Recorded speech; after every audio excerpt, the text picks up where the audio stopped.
দেখো বন্ধুরা, আজকে আমি রান্না করব পার্শে মাছ। পার্শে মাছটাকে নুন হলুদ দিয়ে মাখিয়ে নিয়েছি। এবার দিয়ে দেবো কড়াইতে তেল।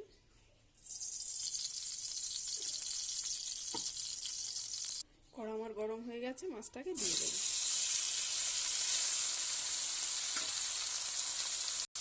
একদিকে আমার ভাজা হয়ে গেছে, আর এটাকে উল্টে দেবো। মাছটা আমার ভাজা হয়ে গেছে, আর এটাকে তুলে নেব। আচ্ছা, ওর মধ্যে তেল আছে, ওই তেলের মধ্যে দিয়ে দেবো কালো জিরে, কাঁচা লঙ্কা,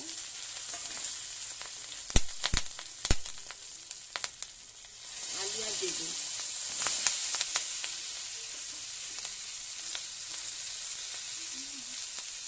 এবার দিয়ে দেবো লবণ,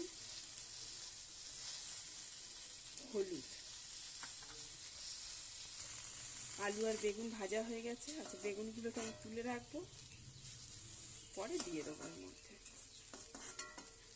আলুগুলো একটু সিদ্ধ হয়ে আসবে, বেগুনগুলোকে দিয়ে দেবো।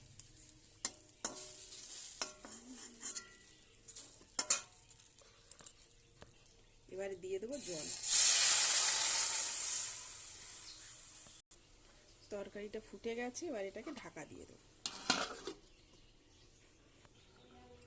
দেখো বন্ধুরা, এবার আমি খুলে এটা দেখবো।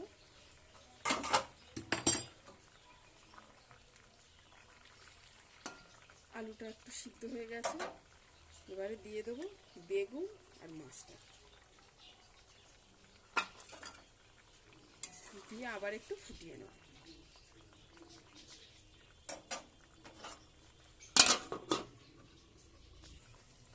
আমাদের পার্শে মাছের তরকারিটা হয়ে গেছে।